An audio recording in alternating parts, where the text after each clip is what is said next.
Hello again, everyone. Welcome to another episode of Game Pass Grab Bag, your weekly podcast reviewing games in the Game Pass collection, bringing you three unique perspectives of varying skill range. I am the Reaper of this episode, Andrew. With me, the one who can have the door hit him on the way out, Keith. Hello. And the one who does more weeping than reaping, Liz. Hey, guys. And this week was kind of a group pick. We did Death's Door by Acid Nerve. Death's Door is a top-down, action role-playing, debatable roguelike. I guess we're going to get into this because Keith wasn't too happy about that. But you are playing one of the few crow reapers that are left in the world, and you are assigned to gather a soul to do your mission. But unfortunately, the soul is snatched from you, and you end up going on an epic adventure. So going around, Liz, I'm going to start with you because I'm actually curious. You seem to be having issues with this game. What did you think of it? For me, this is a game. I don't think it's very noob friendly. In fact, I think it's rather unforgiving. But the story is what kept me going. The characters. I mean, I really adored the game. So I had to shut it off a lot. And I had to do it in like little bite-sized pieces. But yeah, I'm going to give it a game. I enjoyed my time enough. Yeah, I have gripes about calling it a roguelike, sure, but I think it's a game. I actually did mostly have fun playing it. I think it's overall a fun playthrough, but it's not a roguelike. And we'll get into that. So for me, this is a definite game. I loved Death's Door. Honestly, I said it on our Twitter. There's a good chance this might win either graphics of the year or honestly even audio of the year, which I thought Halo was going to be a shoo-in. I mean, because I love Halo soundtrack. But Death's Door is like a vibe. It's really good. And I think the gameplay is a lot of fun. It's really solid. So, yeah, this is a definite game for me. So, getting into the story of Death's Door, as I said, you are playing a crow who are essentially the Reapers of the Soul in this universe. You know, you live in this afterlife kind of world where you are immortal, and you are given an assignment to collect these souls that are past their expiration. So, you're sent to gather a soul, and as you defeat this first boss, the soul ends up getting taken from you. And you are specifically told, if you do not complete your assignment, you are stuck in the real world where you are mortal and eventually you will get old and die. So, since your soul was taken from you, you end up going on an adventure to try to retrieve your soul back and essentially open Death's Door. So overall, what did you guys think of the story? Because first of all, like when I first saw this, I was like, it's kind of an interesting. I thought this was just going to be a roguelike. So I'm like, the story is going to be just a means to an end. But I found the story actually pretty intriguing. It wasn't kind of heavy, but yeah.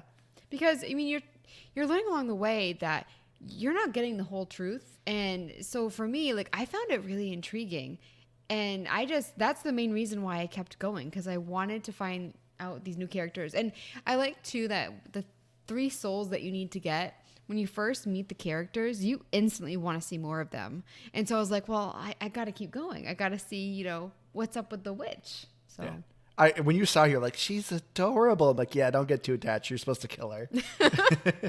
I thought the bosses were interesting from what I saw. I didn't beat it. I fell asleep on the couch a few nights when I intended to play some, and so I didn't get to quite finish the game. But overall, I thought they were a fun design. I thought they were pretty neat overall.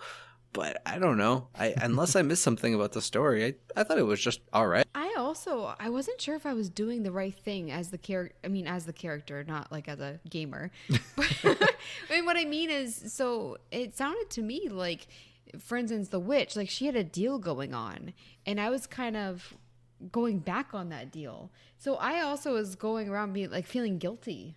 Yeah. Even though I obviously wasn't the character, I don't know why I felt guilty. That's what I liked about the story. It was like this little mystery. There's a reason all these reapers are cut off, and you're essentially, honestly, like one of like 10 crows that are still left alive. Like this is supposed to be a booming service. Like you're supposed to be the kind of a grim reaper collecting souls. But it's like, where is everyone? And then, yeah, the witch is saying like, hey, we have the same boss. And it's like, what is going on in this world? And yeah, I felt the same thing. I'm like, am I a bad guy? Am I doing the wrong thing? But do you know what's weird? Like when you see a crow, it's kind of like a bad omen. Yeah, especially not ravens. Well, it's also, you don't really hear the crow, right? Because it's a distinctive noise that I'm kind of surprised that they didn't. And I think like people... the cawing? Yeah. But I feel like people kind of describe you as like, I mean, you're a cute little bird. A fledgling. Yeah, so you don't really seem like, a grim reaper. I know. Oh man, your character's adorable. Yeah, but I don't know. Everyone instantly recognizes you. They're like, "Oh, you're a crow. Bad things are about to happen. What are you doing here?" Yeah, that's why I felt like it was weird that they didn't kind of go into that. I mean, that omen part. Like I said, yeah, it is like they do explain a little bit of the crows, but like I don't know. The world is interesting because there's humans in this world. Like it's supposed to be kind of the real world, just like different dimensions. And yeah, you don't see like natural crows. You just see the Grim Reaper crows. There's humans? I also think too. Yes. Oh, maybe I didn't get far enough.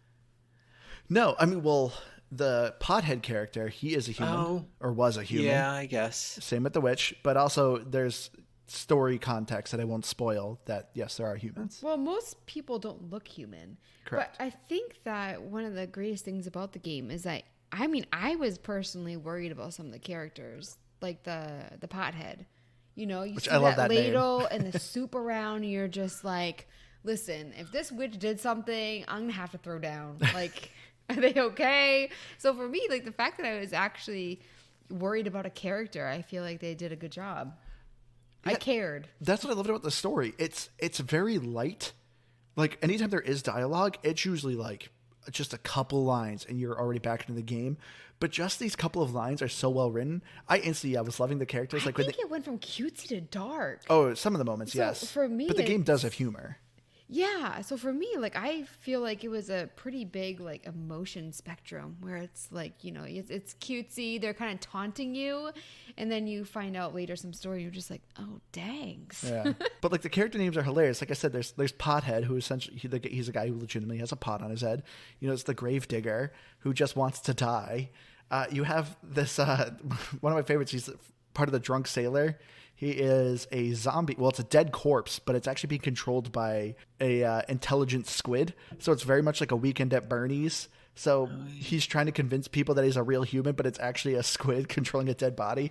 I love the character designs in this game. I feel like that's one of the few movies they've not tried to recreate. Don't say that. They're going to do that now. We don't need a long weekend at Burnett's or something. Yeah, they're going to have to change it up in a weird way that no one will like. Yeah. But no, I love the story of Death's Door. It was light but interesting. And so Death's Door 2, try not to get into spoilers, but so this is the second game from Acid Nerve. And even when you beat the game, like I was getting to the end and I was like, man, I really want to play more of this. And the game's like, you know what? Here you go. There actually is like a prologue you can play, and there's actually a second ending that they call a true ending. And it is supposed to be a continuing story from Acid Nerve's first game, which I guess is kind of a spoiler, so I apologize. Well, but I mean, you don't understand what's going to happen. But I at least love that the studio is trying to make a shared world. So if they're making a third game, I am fully into it, and I'm looking forward to continue the story. What was their first game? The first game is called Titan Souls. Did you play it? No. Oh. I actually didn't hear of it, but then I started looking up pictures of it, and it looks relatively similar Now to this. you're going to play it. I mean, it's not on Game Pass, though. I don't know if I have time. Yeah, might have to cut out a couple rounds of Apex. Maybe. I'm digging this new season. But of course, what keeps this... So this is... I want to get into this big discussion now here with Keith. So the gameplay. So overall, it is described as a top-down action role-playing game, but I consider it to be a slight roguelike. Keith, I know, disagrees. Because it's not. But... I guess it's not a roguelike because I don't think it's as punishing. So a roguelike, you start from the beginning, right? Yeah. See, I think You have like permadeath. that people might kind of lump it into that category because it is so unforgiving, especially from a noob's perspective, where you're like, it's hard enough to get to like the main event, you know, to go through the enemies, and you do have like little healing spots and stuff, but there are sometimes it takes me so long to get the main event, and then I die, and then I have to start all the way back and navigate because there's no maps. That they need a map in this game. And so for me, it kind of had the element of roguelike where you're just like, you die and you're just like, crap, I got to start all over again. See, I think this was about as much of a roguelike as Spelunky was. Like, yeah, you have these quick run and die, and like you fight your way through and maybe incrementally increase yourself to get further. but large in part, it's an action RPG, and there's nothing wrong with that at all. And that's why, as, we joke about it, and I will argue till I'm blue in the face. This is not a roguelike, but I don't think that takes away from what the game is or what Death's Door is. I still think it's a lot of fun. I still enjoyed my time playing it, but when you're looking at a roguelike, light, whatever you want to call it, we're talking about procedurally generated. We're talking about permadeath. Usually there's some sort of an upgrade system, which this has, but that's more of an RPG type of system. There's nothing rogue-ish about this game. There just isn't. The map is consistent. The enemies respawn when you die or go between worlds, sure, but it's none of that. See, I agree with you. I'm just saying that it feels kind of like one, that defeated feeling. You're like, crap, I have to start all over again. But I agree with everything that you said. Like, I definitely don't think it's roguelike, but I do have that gutted feeling when you have to start all over. Yeah, you know what? You make good points, Keith. I know I do. Thank you for admitting it. The enemies are the same, in the same spots. You anticipate it. You know exactly what's going to happen. That 50 times that you have to redo it. So, yeah. I agree. And you're not getting any new weapons every run. And yeah. So, I mean, I do agree. Like, this is like 98%. I definitely would say, yeah, this is a top-down action role-playing game. That is its main bread and butter. It's just even too, I don't think it has too many role-playing elements. You do upgrade your character a little bit here and there, but yeah. But no, I agree with you, Keith. I guess I would not consider this a roguelike. If someone was like, oh, give me a suggestion. But I feel like it does have a bit of a flavor of it. That, if you're not someone who loves roguelikes, but I don't know. I feel like it's the worst part of a roguelike. I guess. So for me, it's like you don't get that new excitement every time you start a new run. Like, what am I going to see? Like, or what's the one that I like so much? Or no, the one I mean, there's a lot. I argued with Keith about. It's still a lot. You're still not narrowing down the list. But there's one that you started with new weapons every time. Like, it didn't have that, like, what's going to happen next kind of thing. So I feel like it is, like, the worst aspect of a roguelike. Yeah. Like, well, you always start with new weapons. But, I mean, this is I already compared it to another non-roguelike, but it's just like a roguelike in the sense of, like, Dark Souls is. Like, it's punishing, it's hard, you die a lot. I got Dark Souls vibes. It's not roguelike. It's hard and you die. Yeah. All right. Dead Cells. Dead Cells was a good one. That's what I was thinking. We have the new weapons every time, and it's But yeah, I definitely got some Dark Souls vibes a little bit from this game. But I guess honestly, I'm probably gonna disagree more with Liz. I did not think this game was that punishing. As a hardcore gamer, I did not find the combat to be very difficult. Well, that's why I said as a noob. Yes. Because there are certain enemies that you know exactly how they're gonna move. And you know exactly what you're doing wrong, your health is kind of diminished by the time that you get there. There were little things where, like, I was almost at the end, like, every single time. Like, I knew that there was going to be a shortcut right beyond that passage. And I'd get right to the very end, and I would die. And it was the most infuriating thing. And I'm like, I need to put the controller down. So for me, I just think that being a noob, it's very hard when you don't have, like, the skill that you do. Yeah. And you have to do that such a long trek sometimes. It was awful. Liz, why don't you give us a little story here? Why don't you tell us how this game first started off for you? What do you mean? The game opens up with you with a boss fight. How did that go with you? The boss fight? Yeah. Do you not remember the boss fight right at the very beginning? No, I don't. The soul you're supposed to capture, right? Yeah. Do you remember? Did you see me play? Yeah, you had me beat it for you. Oh my gosh, yeah. How are you not remembering this? No, I do remember this now. And then there was another time shortly after that, and you're like, Joe, I beat it for you. I'm like, no, you can't win every battle for me. I have to just deal with this. But it's like an over and over and over again thing. I am amazed by how much time I put into this game based on how frustrating it is. And it's also, like, hard too because some of the enemies, you know, like I said earlier, you know exactly what they're going to do. The combat is very simplistic, and yet you can't do it. And I talked about this before. Or no, it was one of the games that you accidentally deleted. Thank you for bringing that up. Where I know that I need to stop doing something, but I do anyways. Like, I'm like, don't roll into that water. Don't roll into that water. And then I do it. And it's like my last bar of health. So I just... Were you yelling at yourself? It was really hard. This gave me Tourette's. Like, this was really bad. I was swearing up a storm playing this. It was... Ugh. It's funny because spoiler alert that this is sort of how we lay out the podcast. I'm kind of in the middle of you guys on this one. There was moments where I was so just like deep breaths. Like I never actually got angry with this game or with the gameplay or anything so much as it was just like these deep, long sighs of like, so help me one more time if I do this. Because I kind of got some of the same issues that you did, Livs, where I was like, I'd go through these long stretches where I'm like, okay, I'm almost there. I'm going to get a health. I'm going to get a save, like a door, a save point, something. And then I would do something kind of stupid and then I'd be kicking myself. And it's really weird because I found the gameplay to overall like be kind of easy at times. I would fly through these parts and be like, oh man, this is easy. I get this. I'm getting this. Boom, boom, boom. And I felt like a lot of the combat was all so predictable. But at the same token, I don't know what it was, but there was these certain elements or these certain fights I would get into that no matter how predictable they would be, I would just always screw something up. Or my other issue, and I do this with a lot of games, it was almost simple enough to the point where I would get impatient. And so I would just try to rush myself and be like, I'm just going to kill this thing real quick. And then I would just sacrifice myself without actually finishing the fight that I needed to finish. So it was so hard at sometimes, but not almost because it was hard, but because I kept screwing up. It was weird. Yeah, that happened a lot to me too. Like, and I agree. I was the same way. Overall, I think the combat is pretty easy. There was, I died a handful of times on some fights, some bosses. I'm going to warn people here. If you are fighting an enemy with a mace or a hammer, they're going to be the toughest enemies. There's two particular enemies.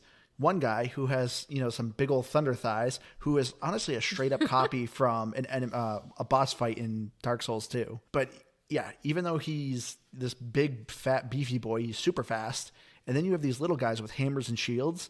Those two enemies just always give me the hardest time. Are the ones that throw bombs, the little hammer shields? Yes. Those were the ones that drove me the most nuts. It was one of the, like, it's a room where you get a soul. And yeah, you get 3 of them at one time. Yeah, and that one, Liz rolled around and have them go in the water, and that's how she beat that fight. That's a slick strategy there, Liz. Actually, I had one fall in one time. It was an accident. Hey, it worked. I guess. I think I had to have done that fight 10 to 15 times, because somewhere between like fight 6 and fight 12, I was just getting like, not rage, but like I said, impatient level fighting, where I just go in and be like, I'm just gonna try and kill, and I would just die, and this time I'm gonna do it. No, this time it's gonna work, and then it wouldn't.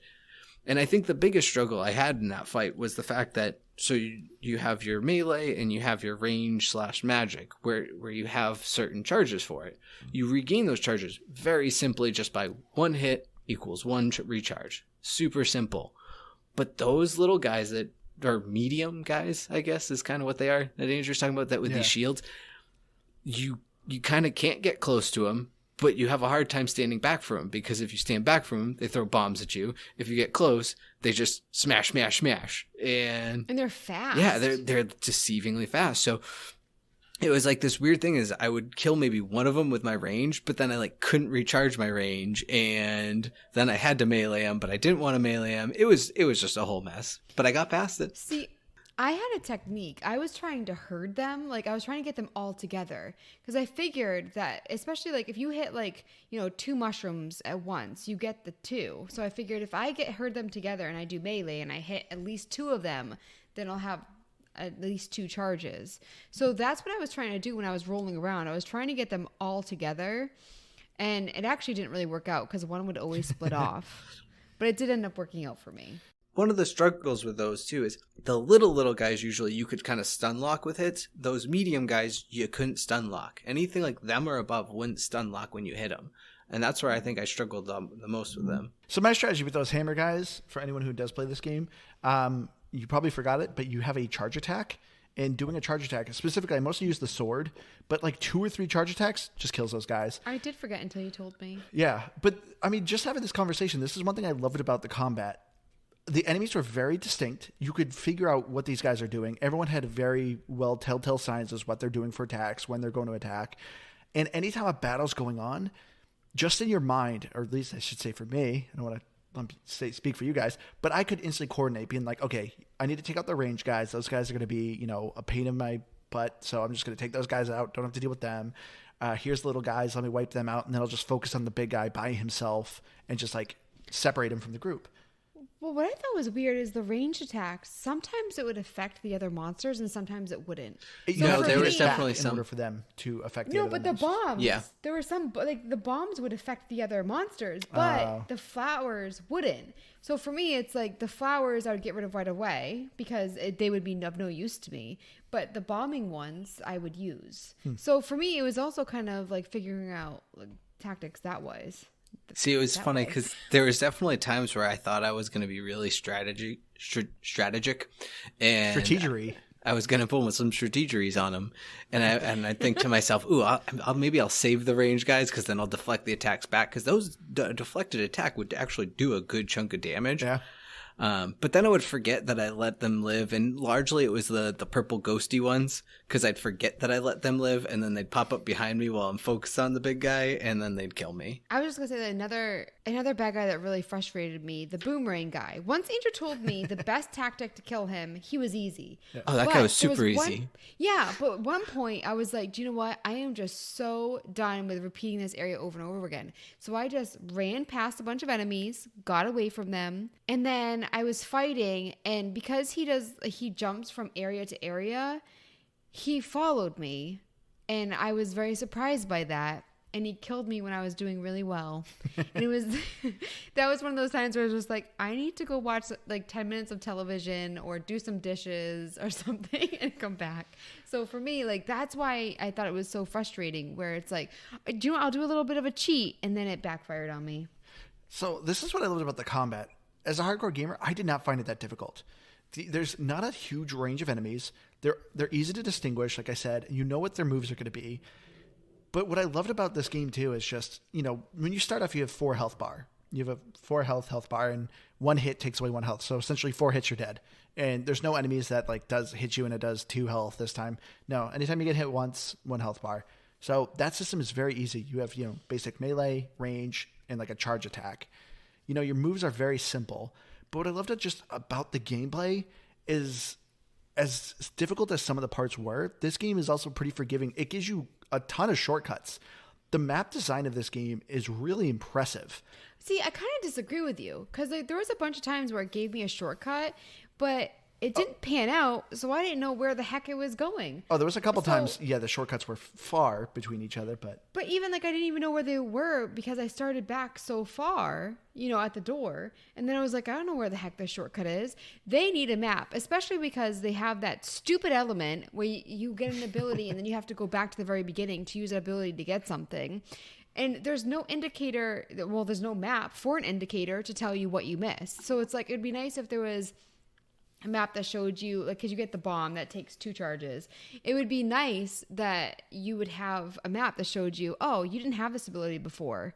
Here's like a blue marker for your bomb. No, it was for me, like, that setup, it's 100% not noob friendly. And it was just so frustrating. I didn't know where I was going half the time because especially there's like the same stairs everywhere. And it's like, okay, so am I going left? Am I going straight? I didn't know but for my elbow. And I'm sorry I keep saying noob friendly, but for this is like one of the least noob friendly games. So that's why I keep bringing it up, that it's like, I love the story and everything, and I would recommend this game. But I'm just thinking about, there are a lot of people like me that dabble in video games, but they're not like really good. But I wouldn't recommend this to them, so that's why I keep bringing it up. But so I 100% agree with you on the map, Liz. I think that overall, can we like write this down somewhere? Can you agree with me? You what? No, honestly, like, as I was playing through it, I was like, oh my goodness, should I try to beat Liz to it, or should I just tell her that I agree? But yeah, I wanted a map so bad in this game. It was driving me crazy because in some senses it's very easy and the shortcuts make it nice, but it came to a point where shortcuts almost just felt like a hallway, if that makes sense. Like, it wasn't so much of a shortcut as it was just like a way it made sense to go, because I don't even know. I don't know if that's what a shortcut is, but there was legitimately times where It was, or so I guess like I'm thinking of like the boss levels. It would give you a shortcut that would just take you back to the beginning of the map, so you didn't have to backtrack all the way. So I guess it was almost like more like a quick travel. But I also think that navigation wise, there were times where I would go back to, upgrade my abilities, or I would die or something.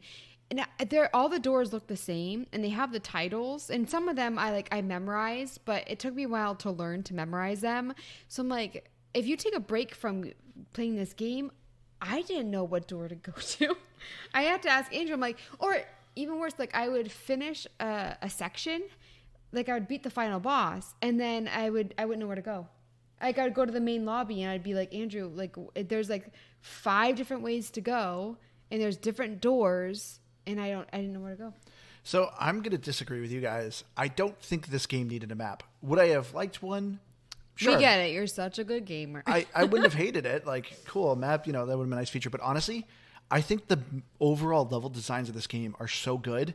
I did not need a map. I had no issue navigating. But you are also the type of person, it's kind of like my dad. Like, he goes somewhere once and he knows where everything is. I felt like the minute we moved to the city that we're in, you knew where everything was. It's just the way that your brain works. It's a gift. And so, I mean, I think this is obviously, why we obviously do this. So if you're a hardcore gamer like me, like, I really didn't have any issues navigating. Because also, too, I didn't die too much. So I never really had too much of an issue with you guys when you were like, oh, I didn't know where my shortcut was. Because for me, I just kept going. I kept progressing. So it wasn't like, oh, I died. How did I figure out how to get back there? But even, too, like, so once you beat the game and you do the prologue, I'm just going to say, not to get ahead, but I got the 100% this game achievement.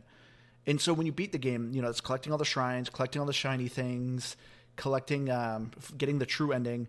But what was nice about this game is once you beat it, you turn the world into nighttime and the doors actually glow. And if they glow, that means there's things in that like door that you have not collected. So it even gave me a hint to tell me like, hey, if you want 100% it, like these are the areas you need to keep exploring. And for the most part, as soon as I went to that world, I knew where to go. The maps themselves were small enough and compact that like I could traverse easily, and I was able to collect everything. I only had to do a walkthrough for the shrines, but everything else I was able to get. I disagree. Some of the worlds are actually pretty big. And then you told me when I was playing, because there were these like weird platforms, and I knew there was something to do. Yeah. I was like, I don't know if I need an ability. I don't know how, like if it's a tunnel. And so you told me that there's something that they don't even explain to you. Yeah, that irritated me. I did not learn this literally till I beat the game. So in the world, you literally see these gray circles. They look like sewer lids, and that's honestly what they are. They're sewer lids. And in order to activate them, I just kept waiting for me to get an ability. I thought there were either some sort of teleporter pad or something like that. But what you need to do is a ground attack, which the game doesn't even explain to you that there is a ground attack. I did discover it on my own. But till I finally saw the walkthrough for the shrine where I saw the guy doing a ground attack, I was like, oh, that's what you're supposed to do. So yeah, you have to ground attack and you end up going underground and it lets you traverse the world. It's funny because I don't know how I figured it out, but I figured that out. I think the first one I saw, honestly, and not even because I don't know how I figured it out. I thought it told you how to do a ground slam the first time you came to a place you could, and I could be wrong. But I feel like otherwise I wouldn't have. It might have told you how to do a ground attack, but I did not think to use that on the lids. It was either that or it was one of those rare things that like the first time I saw it, it just kind of was like, huh. Like I saw there was a ledge you could kind of jump off from there. So I don't know if, like I said, just a weird thing that it actually clicked with me to even try it right away. I don't know what it was, but either way, I was looking for him from the very beginning. But yeah, I think I would have liked it much better if it just had that glowing from the start. And I get why it would come out at the end of the game, like after you've beat it or whatever. But that was one of the things I really cared most about was like, do I need to go back to this area? At least if I knew that, that's the biggest reason I wanted the map. Otherwise, as long as I was just trying to progress forward, I found it manageable. It was just trying to go back and collect things is what was driving me nuts. I loved collecting things in this game. Well, I actually had a lot of fun doing 100%. I think, and this is a game where I agree with it. The collectibles were a lot of fun because they just, I don't know, they were like fun paths and ways to try and get to these. But I am curious because I don't know if I just completely blew past most of these. You mentioned the crystals that you can collect, which are like hidden paths, and you find these shrines.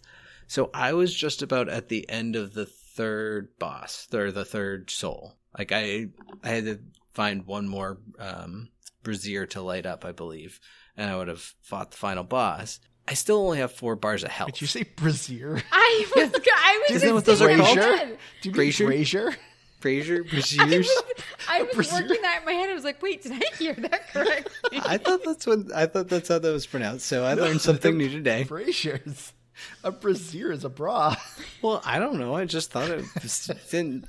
There's definitely words that mean the same thing that are pronounced the exact same way. I just thought that was one of them. I don't know. Keith's over here playing a different game, lighting bras. I mean, I don't know. Oh, a jeez. feminist. Did I download the wrong game, guys? So anyways, I had one more lantern to light up. But yeah, I only have 4 bars of health. Was I missing things? Like way What do you more mean? than I Like, should? like you were fighting the last giant soul or the final boss? The third giant soul. So I had the one after the frog. When I fought him, I think I was at 4 health bar. I did not find a lot of shrines. Okay, so so it that's wasn't why I just did walk me. through at the end. Yeah, the shrines were pretty tricky. Yeah, there was like a couple of them. I mean, I guess obviously because I only had 3 crystals at that point, but I more or less kind of stumbled across them. I was like, Yeah, oh, there's a hey. total of 16. So the most you can get your health bar is to 6 hits and your mana to 6 charges. Okay. Yeah, so there's not a ton of them. But yeah, I was doing the same thing where I'm like, I'm here at the end of the game and I've only found like a couple of these. Yeah, those ones are definitely pretty hidden. Some of them were pretty interesting though. Like, did you like the one in the witch's house, the mirrors? Yeah. That one was That kind was of cool because I also kind of discovered it by accident, but it was a cool one. Anywho, Yeah, I showed Liz that one. But I kind of want to talk a little bit, actually, since you brought it up. What did you guys think of the boss fights? I thought they and I were all guess right. Mini boss fights, too. I mean, it was kind of like the rest of the game, where it's like you knew exactly what was going to happen, but I was still terrible at it. The witch, I can't tell you how many times I stopped fighting that woman. So the witch gave me a bit of a fight, although I was holding the baby at the same time, and he was a bit fussy. So that was kind of fun because it was a lot of pausing. But so To clarify, a legitimate baby, right? yeah, an actual baby, our baby, my baby. He's very good video game company when he Not a isn't mechanic at the in his game where you're holding a baby and fighting in the game. That would be an interesting. Just here's a baby in the game. You have to hold it, but also fight. But no, I didn't think they were that interesting. I think that's one of my bigger issues with the game. I think as hard as it sometimes was, it was sometimes very underwhelming. And the boss fights were all just predictable. You got them. They were like stage fights because you didn't see their actual health bar, and I wanted to because it just makes me feel better to see a health bar. But largely, it's just hit them enough times, they'll go to the next stage. Hit them enough times, they go to the next stage, and so forth. So I enjoyed the boss fights a lot. I thought they were really fun. Yes, like Liz said, they're very much like, every other combat. Their moves are really well choreographed. You kind of know what they're going to do. But I didn't think they had too many stages. No, the frog only had 2. And actually, the frog was definitely, again, I don't know if the frog was the easiest. More interesting. It was easy, but it was still kind of interesting because it was, I think, the most random. It kind of felt like. So his fight was cool. For me, I beat the frog, I think, first try. The witch, I think, took 2 or 3 tries. But the Yeti, the third giant soul, sucked. I hated that fight. That one killed me a good 8 to 10 times. I was not a fan of that fight. But the final boss fight, I actually thought was really cool because it first starts off with more of a navigation, like an obstacle course. And then you fight him and he does the moves of like the first boss. Then you do another obstacle course and he does the moves of the second boss. And, keeps going until you finally fight him on a final form. So if you die, you have to start from the beginning every single time. On the obstacle course, yes. But once you beat the obstacle course, you fight him alone by yourself. Like if you keep dying, you just fight him in the final stage. Okay. So it did a decent job, stretching it out. But I thought it was just a ton of fun. And so both of you guys have like gamer rage with this game? Yeah, because there was the combat, but then there were little things like the timed fire where you'd have to just be really quick and light them all. I thought that was dumb. Like I don't see the point of that. Where it's like you already have like the kind of tedious like playing over and over and over again, and it's like you have to light all 3 of these fires in a certain amount of time, and it's just like just let me go on or make it. I feel like just make it more interesting because I came across that I was just like, Andrew, here's the controller. Like I know I can do it, but why do something 10 times? The game needs to when respect you're your time. Yeah. I mean, I can appreciate that concept, but I actually found those to be actually kind of fun because in some ways, especially when it was like 3 flames, you'd have to light in a certain time. Largely, you had to there was a specific order, so you kind of had to I don't know, trial and error it, and so but it wasn't overly punishing or difficult. So I thought those were actually kind of fun little puzzles as I went through the game. I thought the aiming was kind of crap. Like there were some times because I had like the 3. I don't know if there ends up being 4. We have like the bomb, the arrow. Some of them, it's fourth hard one is to the hook see shot. where you're pointing. And so for me, I thought that was silly. Like the fact that they don't actually make it more distinct and clear. And so for me, I just thought it was frustrating. I don't think the aiming was very good for the ranged. So I did not have much gamer rage for this game, which is surprising. There was a couple moments that were difficult, but this is one thing I loved about this game. This game, to me, I felt like I could feel myself getting better. And that's what I loved. Once you learn these enemies and like what they're doing, you just I felt like naturally as a gamer just got better. And I felt like the difficulty was just so well paced that I can, learn things and be able to do things. I do agree, Liz, that the aiming isn't great. I generally didn't have too much of an issue because there is a bit of an auto aim. It kind of understands where you're aiming. Oh, I didn't find that at all. Which is very important, especially when you get the hook shot and the final boss, because you got to quickly grab things, you're going to get hit. But no, I don't know. I did not have rage issues because also too, I think the music kept me calm too. I think the biggest thing for me, like again, if I'm comparing it to, I guess again, this will make sense to nobody why I was playing this, but when I was playing Spelunky 2, that game gave me like I need to put this down type of rage. Like this wasn't like screaming at the TV gamer rage, and partly that's hard to do when it's 1 a.m. and people are trying to sleep in your house. You can't really do that, but at the same time, I was more just like I need to keep doing this. I need to keep doing this. Like one of the side bosses where you can increase I think it was trying to increase the fireball. Yeah. Oh, that little you fight him on this tiny little platform, and yeah, he gave me a lot of issues. I never ended up beating him. I was like, screw it. I'm gonna go forward with the game. I need to go light bras on fire.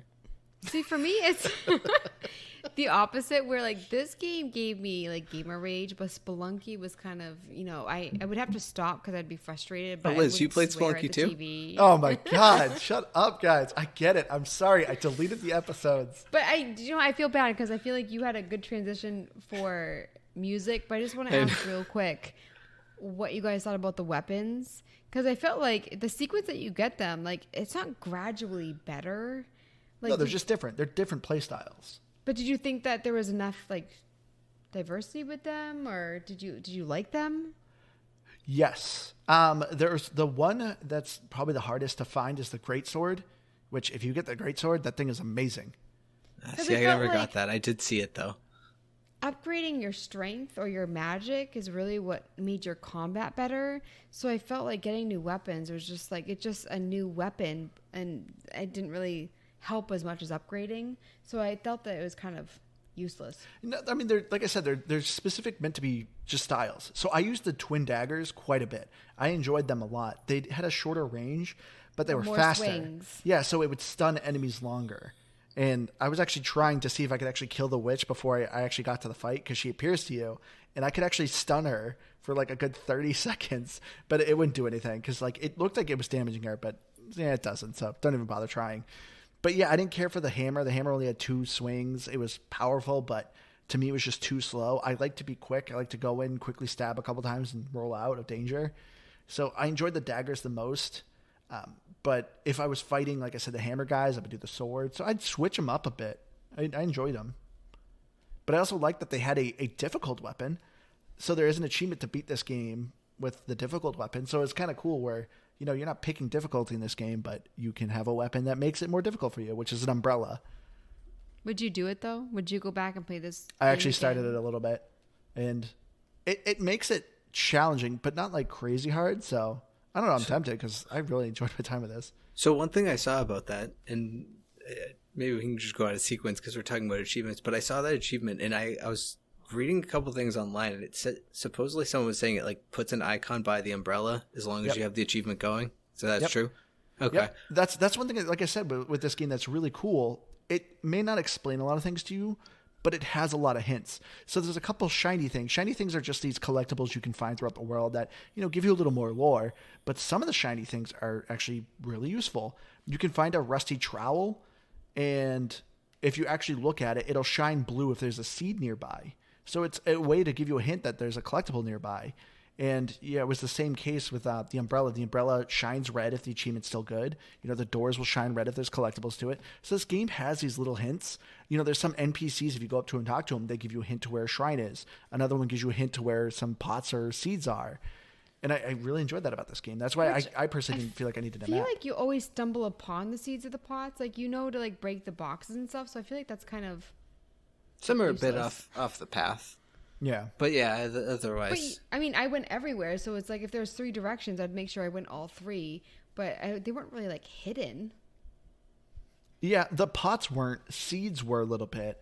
I actually found all seeds without a walkthrough. I forgot about this. There was 3 pots I looked up. I was at 47 out of the 50 pots, so I had to look up the last 3 that I missed. Just love your pot. It took me a while to get an achievement, right? What'd you say? Yeah. Yeah, it takes you a while to get an achievement. And so that's one of those things where it's like the story was compelling, but if you're not compelled by the story, sometimes achievements will compel you. But nope, it takes a long time to get that. So I feel like if you don't really like the story, it might be hard to keep going. And fortunately, though, I liked it. Well, since I guess we're already talking about achievements, I think I would recommend this game for achievement hunters because the game's not too long. It's listed at main story about 8.5 hours. For completion, you're looking at about 14 hours. Because you probably got to play this game twice, unless you right away start with the umbrella, but I don't recommend it. But the game's not very long, so once I beat it, I clocked at 8 hours, and I'm at 825 gamer score. There's 2 achievements I do not have. There are some missable ones, so there's a missable one with each boss fight, or the first 2 boss fights, so just make sure you look those up before you fight the witch and the frog. Yeah, I didn't do that. But I also, it is kind of tough to get achievement. It's like you said, it's not tough in the grand picture when you play through the game, but if you didn't play it, it is fairly late into the game where I feel like you get your first achievement. I think it was after the first boss, or even close to the second boss that I think I got my first one. So my first achievement, I think almost at the 3rd boss, and I think my first achievement honestly was maxing out one specific stat. It took me a while. So you don't get the achievements quick in this game, which is kind of annoying. But I will say, some of the achievements are kind of funny though. It's an homage to Umbrella Academy. To beat the game with the umbrella, it's called Academy of Umbrellas, which I thought was kind of funny. And then there's Hot Pot, where you light the grandma on fire, but you have to do that in a specific way on the boss fight. Yeah, I didn't get that one. Andrew, I wanted to ask you, switching topics, but I know that you love the graphics. Did you? I really like the beginning where it's all black and white and then red. I knew you were going to bring this up. Or did you like the different areas? Like they had the mushroom area and it was all lush and green. Well, Liz, actually, I'm sorry. I know you asked me this question, but I actually really want to turn it on you because I remember when we first started this game because I said to you, I really like the graphics. As soon as this game booted up, you're like, that bus is ugly. You hated the bus, and you're like, these graphics kind of suck. The bus? Yeah. You're like, that does not look like a bus. I thought it was a weird thing, too, but you specifically pointed out the bus you arrive on. Oh, yeah. You do not remember the beginning of this game. I really don't. I just feel like it was eons ago. I felt like I put 30 hours into the game, but it really wasn't 30 hours. I ended up liking the graphics, especially, is it the hub world? Yeah.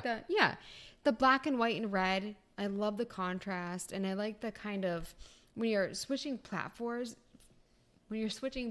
sometimes it shifts. And same with if you find a secret area, it shifts. And so the camera, yeah. Yeah, I really liked the way that the camera moved, and I liked the different areas, and there was so many different artistic styles, I feel like. And same with the witch is all cutesy, like your character, but there was some darkness and stuff too, and so I actually ended up really liking the graphics. Good. I'm glad because when I first started playing this, I thought the hub world being mostly black and white, I loved that contrast. I did not notice the bus being ugly even at the end. Sorry, Liz, but yeah, I just the color palette of this game is so good. So there is a little bit of blood, which in the options menu you can turn off. So if you have children around, but it's very minimal. It's literally like droplets of blood on the ground. But it worked so well with the contrast of this game because a lot of the colors are kind of, browns and grays. Every once in a while you go to some more lush areas, but just like, and then having like this vibrant blood on the ground. I love the color palette of this game. And I think just the graphics and the character designs are gorgeous. I loved the art style of like the characters. They made them all so unique and interesting looking. So I did like the character design. I agree with that. I think they were all very interesting looking, and I liked how they were built. I really liked the way the bosses looked. But I'm waiting for that too. well, actually, and I will say, and I thought overall the biomes were interesting, but I thought each one just got to be a bit samey when I was in it. Like everything was just like a bunch of just paths, and nothing felt special about them like in detail. But overall, they looked good, and I liked the graphic style. Yeah, I don't know. I felt like everything just was like, all right, yeah, you're just running, I don't know, down hallways, and I don't know how to explain it. I wildly disagree. I kind of agree with Keith. What? I mean, there were times where, like, so for instance, when you're like walking above the water and you have those planks with the different colors, I felt like I was there for a while, and your pathways are all the same, and like where the archers are going to be, and the melee characters, and same like when you're walking the stone paths. So for me, it didn't really feel like a real environment, I guess. I mean, I guess you're dimensional traveling crow. You expect to have like these realistic I liked it, but I'm just saying, like, it did feel kind of samey, where it's like you are kind of walking the same paths, and then it switches, but then it's the same paths for like a long. And I might just feel like that because I was stuck in the same areas for a long time. Maybe that's why you didn't feel that way. But that's why I kind of agree with Keith personally. See, I don't agree. Like, I thought everything was so diverse. So obviously it starts off at the Lost Cemetery, which is like this, limbo cemetery, which is really dark and gray. Then eventually you go to the outside of a mansion, which is, very fall colors, hedge mazes, statues. Then you go inside a mansion, then you have an overgrown ruin. Then you have a dungeon. Then you have a flooded fortress. Every biome felt so unique and different. All of those seem like 20 years ago. Because like I said, I'm so stuck. So I don't disagree that the biomes looked different. And I liked that each one was unique. But there was nothing about each biome that I was like, oh, here's a unique aspect of it. It was just like you were just in that biome, and everything in that biome looked as the same as everything else in that biome. Nothing felt special within it outside of its different design. I disagree, because the overgrown like a macro ruins, level, not a micro level, Andrew.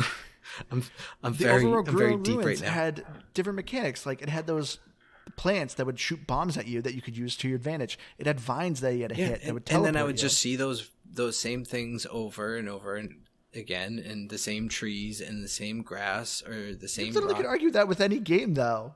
Oh, this level had the same mechanics throughout the entire level that I was on with it. Not just mechanics, but like I said, the same pathways, the same everything. There wasn't like, it didn't change throughout the biome. Everything in the biome was the same as everything else in the biome. That's all I'm saying. I don't know why I'm thinking of this game, but I'm thinking about Operencia in the different environments, and I'm just like, I'm agreeing with Keith, where it's like, I do not get your argument, Keith. This makes no sense. You're complaining that you go to an area and it's just like, oh, this place is, it's about hedge mazes. There's too many hedges here. What's up with that? Like, I don't get your argument. It was just map. I don't know. There was nothing special about it. There was no like monument necessarily that I was like, oh, this is like the central point, really. And like, it just, yeah. I disagree. I found there to be a ton of landmarks that I could figure out where I was and navigate. I'm sorry, I'm not trying to argue, but I don't get your argument here. Oh, the overgrown ruins. It has too many ruins. But I think there's also the element of like, what's ahead? You know what's ahead. You know what it's going to look like. You know what the enemies are going to be. So because it's a role-playing game and not a roguelike, right, Keith? I mean, no. No. I'm sorry, I disagree with you guys on this one. I do not get your guys' argument with it. But can we all agree that the music was great? The music was fantastic. I love the soundtrack. Keith, are you serious? You didn't care for I feel like Keith is really not into music lately. I know. I'm just going to put that out there. Hold on, actually. I did listen to this entire soundtrack today. I did. I pulled it up on Spotify because I was like, Liz has been calling me out on it. I'm going to do it. It was like so it was good. It was very good, and I didn't have any issues with it. However, it was like an underwhelming Ori soundtrack. And I know not everything can be Ori, but it had so many of the, I don't want to say so many. It had some similar thematic feels to it when I was listening to it, because I also ended up listening to my Spotify just went on to a GameSpot soundtrack after that, and an Ori song came on, and I was like, immediately it was bigger, and it felt like there's like voices to it. It's just so much different, and I felt like this game was going for that, but just couldn't achieve that. But See, that's also, I feel like it fit a mood with this game. Yeah. Like, I feel like listening to soundtrack outside of it would have been a lot different. But there were some areas where I was just like, I feel like it really helped create the mood. And there was also like one song in particular. This happened to like I think one other game that we played where it reminded me of Walker, Texas Ranger, and I really liked it. But anyways, I'm just throwing it out there. Maybe that's why I like the music so much. But there were some times that I was playing it where it was just like it really hit. Where I mean, Ori, it's just like it's always big. But like I felt like with this game, it made it feel like big and special in certain moments. so I mean, you can't really fault the studio, because also too, Ori has so much more money behind it. Sure. Like, they were able to hire like 100-piece orchestra band. Well, this studio is like literally made of like 20 people. So definitely you can't really kind of compare because of the budget issues. See, I really think it's about the mood it creates in a game and not Yeah, necessarily I how think it good it nailed is. it. So for me, it's like I don't think Ori is the best music of a video game. Yeah. And I feel like a lot of people do say like, oh, you can't beat Ori. But it's like, so for me, it's like, I feel like it's apples and oranges. No, and I agree. wouldn't. I agree with you, Andrew. I understand budgets, and I'm not saying that they needed to be. It was very similar feeling to it, and it didn't. I don't know. It didn't do the same thing for me because You're saying it doesn't need to be, but you are faulting the game. You're saying it's like a poor man's Ori music. So you kind of are saying it needs to be like Ori. Go back and listen to it and tell me where I said it was bad. I never said it was bad. I said it wasn't. It was fine. It was good. It just, I don't know. It wasn't anything special to me. And I think one of the things that bothered me, and I know it was outside the context of the game, but when I was listening to it, there was times where like I almost didn't realize the song changed, and it all just sounded like the same song for like 40 minutes. And I think that was like, almost was what put me off a little bit to it. It felt a lot of the same music throughout it. I kind of agree with that, but it's just good music. So for me, I could always hear it and I always enjoyed it. I always wanted to play with a headset on this game, and especially too when you get into boss fights and the music kicks in like really good. I think the soundtrack of Death's Door is really good. That's why I feel like it maybe wasn't too similar from my point of view, because I noticed the changes. Yeah. I feel like there's so many games I'm just like, I didn't notice the music. But I feel like every single section I noticed the change. So for me, like I liked it. Yeah, like you nailed it, Liz. Like this game just hits a mood. And like there is always music going on, because then there's a few moments where the game does get serious and dark and there's no soundtrack. And it's super noticeable because like it's like building up to something. And yeah, so I think this game just does a phenomenal job with the soundtrack. Even its like sound effects too. But yeah, so I guess we already covered achievements, so I guess we can skip that segment here. So Yep. I guess we might as well wrap this up and get to our final thoughts here. You go first, Andrew. All right. So, like I said, I love Death's Door. I highly recommend this game. If you're a hardcore gamer like me, I had a blast with Death's Door. I thought its pacing for its difficulty was just spot on. It had its moments where, this game wasn't a breeze. I wasn't just walking through it. But when it hit the difficult moments, it gave me just enough challenge that I was having so much fun. But it wasn't so hard and unforgiving that I, felt like I was being robbed. Every time I died, I knew it was because I just sucked and I did something stupid. So I never faulted the game for any of my deaths. I thought the boss fights were fun. The story was compelling and interesting, but like it was also light. So it had a nice pacing of it. Loved the music. I love the graphics. The combat is just a ton of fun. And this game also is short, and I wish there was more. I wanted to play more of it. I was kind of disappointed that it's just kind of like, oh, there you go. Now it's over. But for me, this game is easily a 93. So as far as Death's Door is concerned, I hope I haven't sounded generic, because I do think it's a game. I said that from the very beginning. I think it's good in a lot of ways. I enjoyed my time. I do genuinely want to actually finish the game because I think the gameplay is good, and I largely enjoyed playing it. But personally, I don't think anything about it was overly special. Like, nothing struck me as something I thought was like wowing to the game. I thought the music was great. It never bothered me. It I don't know, came across well. It was fitting. It just wasn't anything special. The gameplay was fun, but I didn't feel like the upgrades did as much as I wanted them to. And the one thing I definitely agree with you, Andrew, is that when I died, I knew it was my fault. And so it was the one thing that like kept me going, I think, is that I just wanted to get better. So I think it's a fine game. I don't think I love it as much as Andrew. So for me, it's an 83. I just realized I should be writing this down. Andrew, you said 93? Yeah. You might want to go back and transcribe this whole entire episode list, just in case we need to ever re-record. I'm never gonna hear the end of this. Nope. But I also until I forget next week. I also feel like we kind of missed. We did not talk about how adorable your main character is. Yeah, we did. I feel like we need to talk more about it. Your character was adorable. I wish there was a plushie. I just tried looking it up. I wish you could buy a little plushie of your main character. Well, learn how to sew. I love the way he walked. It was adorable. He kind of looked like a penguin a lot, not a crow. Yeah, you did a little bit of a waddle there. Or like a penguin. I'll agree with that. Yeah. I think for me, I was leaning towards a 78 and an 80. I don't know what to give it. I'm going to give it an 80. Err on the side of optimism.